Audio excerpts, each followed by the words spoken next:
Former White House Press Secretary Dana Perino and Fox News contributor on this 4th of July. Great to see you, Dana. Happy 4th. Good morning. Hey, Dana. We want to get you to weigh in on a couple of the big stories of the week, and it seems like there's a new tactic coming out of the Obama White House. Especially, we got to see it in full stride on Wednesday, as President Obama seems to be trying to capitalize now on the end of that press conference, that sort of feistiness that he showed, really trying to paint the Republicans in a different light. Will that aggressiveness help him in 2012? Well, I think that in some ways, I guess somebody in the White House thinks that it will, but across the board, consensus was that that press conference was odd in its timing, its approach, its content, and certainly its tone. And so, you know, he might be trying to rally up his base, but it doesn't sound like leadership. So let me ask you something, Clayton. I would imagine that you've had in your life a situation where your wife says, "Why are you in such a bad mood?" Yeah. And you're like, "I'm not in a bad mood."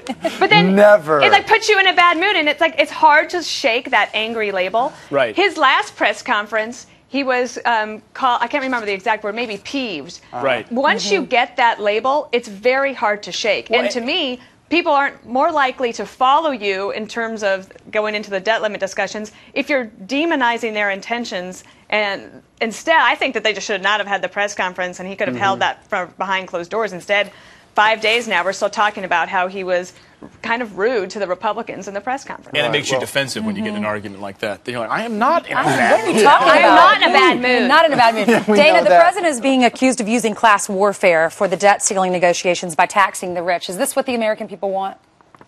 Well, it's certainly not a new tactic for President Obama. It doesn't sound right coming out of him, though. Like, I don't know whether he really believes what he's saying or not. You know, this past week, last week, they decided to use the corporate jet tax breaks as the one thing that they wanted to go after, forgetting that he actually included it in his stimulus bill. All right, we want to listen to John McCain on the Sunday shows and get your reaction. Here's what he said yesterday in regard to not raising taxes.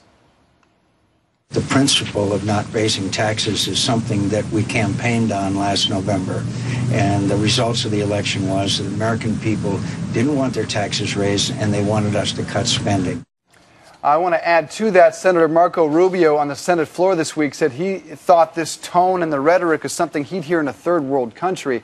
Bottom line is this is about 2012. This is political. Will it work going into the election? Well, I think that actually maybe at the White House and in the Senate on both sides of the aisle, they think this is about 2012. But I actually think the American people think it's about the here and now. And this class warfare language, it might sound good behind closed doors. It might even pull fairly well with your base. But when it is said out loud, it sounds awful. And the truth is, what we should be wanting is for more people to be able to take advantage of that corporate tax break because we want them to be creating jobs. Now, what I think President Obama could have done is to say we need wholesale tax reform, not this little bitty $3 billion over 10-year savings that he was talking about. That won't work. Yeah, and as you pointed out, he voted for it twice within his stimulus package. That was a loophole, or that was something that So he did put a lot in of Republicans. I mean, it was a bizarre one to hang your hat on. And Bill Clinton actually in Aspen this weekend said he wants lower. He thinks lower corporate tax rates would be a good move now. A guy that raised them I would love nothing in more his than to presidency. see a photograph. I would love nothing more than to see a photograph of the Aspen, Colorado airport right now. And to see how many private jets there, have Dana. taken all of the left-leaning folks That's a to great Aspen, point. Colorado to have a conversation. Work on that photo for you. We want to get your take on this, though. Of course, Media Matters, you know the website, has received its tax exemption. They get taxpayer exemptions, basically to attack Fox News. We ran the story and looked at the numbers that they're actually employed. They have about 12,000 stories that they target against Fox News. I think the breakdown comes down to about 58 or so for some other networks. Less than 100. They're getting tax-exempt status. Now, we had a guest on the show yesterday raise the... Here, take a look at these numbers. For ABC, 25 for ABC News. We had a guest on the show yesterday raise the point that the IRS needs to be looking at them, but remember, the IRS is under the Obama administration. It's under a liberal president. What are the chances that they're actually going to take a look at Media Matters? Well, it's probably, they might take a look if somebody calls for an investigation, and if I were a member of Congress, I might do so. With Media Matters, however, remember, it's not just that basically they go against Fox News, it is their stated mission. Right. Okay, so that's what I think makes it a little bit different. In addition, I don't think this is too dissimilar to the conversation that America's been having about National Public Radio and just whether or not taxpayers should subsidize And I think if they were asked, they would say no.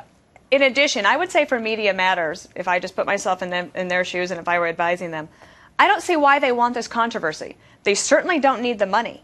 And if I were them, I would just forego it. Proactively say, we don't need the tax-exempt status. That wouldn't surprise me. Just go ahead and go after Fox News as much as they want. Right. Take the gloves off. Yeah. Sure. I mean, well, it's not like they don't anyway. And Right. so Right. I think the taxpayer, why have this controversy? Well, because they might not get those donations. People might donate that to them because they know they can write them off. They don't need donations. They have a single backer in George one Soros. billionaire who has decided that he wants to try to destroy conservatism around the world. But he can and in write off those particular, donations. Well, he might ask He for doesn't something. They need don't it. need it. He doesn't need the No. write-off. You're right. George Soros is Right. who we're talking about, obviously. All right, Dana, message for the troops this morning, 4th of July.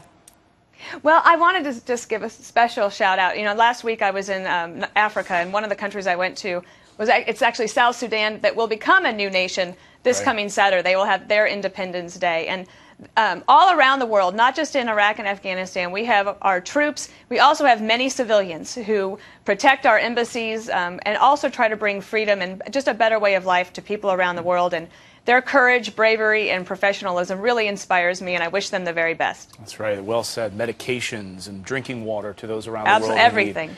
Dana Perino, always great to see you. Happy 4th of July. Thank you so much for joining us. Okay, bye-bye, everybody. Bye, Dana. We just showed you